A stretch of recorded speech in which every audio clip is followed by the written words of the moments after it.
Everyone, have you been to a restaurant lately, ordered a lot of food, and ended up not eating it? What do? Pack them in takeout containers and take it home. Over the next few days, you try and finish the food and then trash the containers. But what if I told you you can reuse those containers for a zillion activities for your toddlers and that too on a budget? So let's see what I have in store for you today.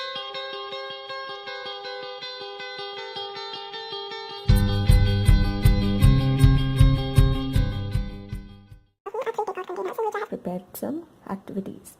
So in the first container, what I have done, in the lid I have cut a square shape. So with a simple knife against your chopping board, you can cut a simple square shape.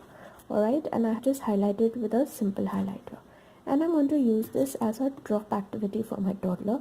So for this I'm making use of pom-poms. Alright, so all the child has to do is basically put the pom-poms in. Alright, if you feel the pom-poms are a little bit easier for your child, you get such simple foam cubes in the market and you can use these. Now this increases the level of difficulty because of the edges or the vertices of the cube.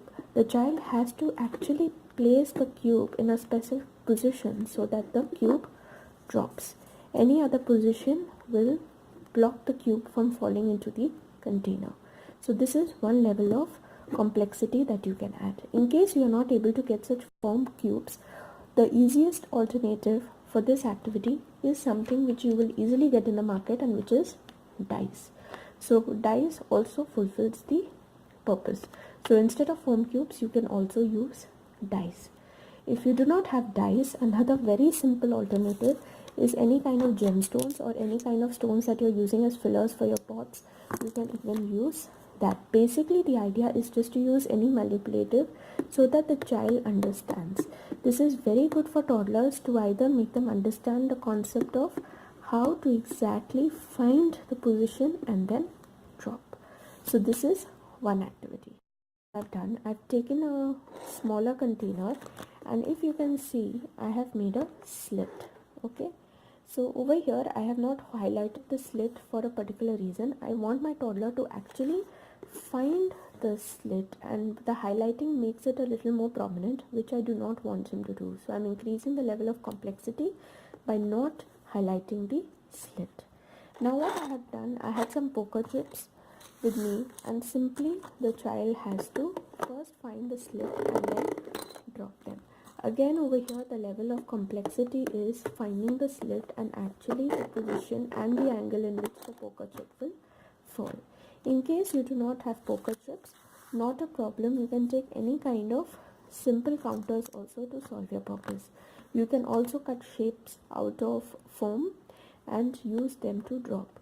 If not, you can simply use coins as well. So anything that will serve your purpose can be used for this activity. I've simply taken a taller box which I used for a takeout for a soup, and I have cut 4 slits over here. If you can see that the slits are not made vertically or horizontally in a specific pattern, but randomly at a particular angle. The reason for this is to increase the complexity of the movement for my toddler, where I want him to basically hold the stick in particular positions so that the stick will actually drop into the box. So if he tries a particular position, it won't go. It has to be at a particular angle, and then it will drop into the box. In case you cannot find craft sticks, okay, what you can do is also make use of simply straws, but just make sure that you cut the slit or the shape as per your manipulative. Another alternative to this is, in case you do not find craft sticks, are these wooden dowels. You can get them at any craft store or hardware store. So basically they are simply wood sticks which are nowadays used for making those decorative pots, etc. So you can even use this in place. So there are a lot of different options that you can do. You will have such kind of a container in your kitchen. This is simply a sauce container or an oil container with a flip, and you normally get them in different, Tupperware. You'll even get it in IKEA. I think this is Yeah, this is a lock and lock make. So basically I was not using this in my kitchen, so I used this also as a drop activity for my son. So basically I just cut straws and he is using it to drop it. Again, you can use the wooden dowels. You can also use, since the hole is pretty big, you can even use the stone. Okay, and you also get such kind of gemstones easily available in the market. These are like flat pebbles, and these are actually used as plant fillers. Okay, so for your succulent plants, etc., you can even use this. Another alternative is, I had this dart gun of my nephew, and of course nobody is using it. My son is too young to use it, so the darts were just kept like that, and I just this can also be used as the drop activity. Again, the texture is very nice for the children to explore. It's foam, and it has a very different kind of a sensory touch. So with simple boxes, that you can simply create activities using different manipulatives which are easily available to you. Even if you have one container, you can if you do not want to keep so many containers, another idea is, make sure you have same size containers and just keep the lids and just keep one container.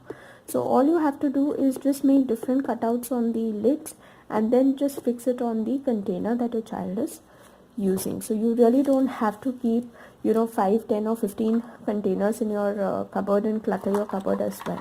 So any kind of manipulatives can be used. So just try and find whatever is available in your garden, in your kitchen, in your art cupboard, in your playroom, and you can easily make any kind of activity for your child on a budget and within minutes. So I hope you like this video. Hit the like button and don't forget to subscribe. Bye bye.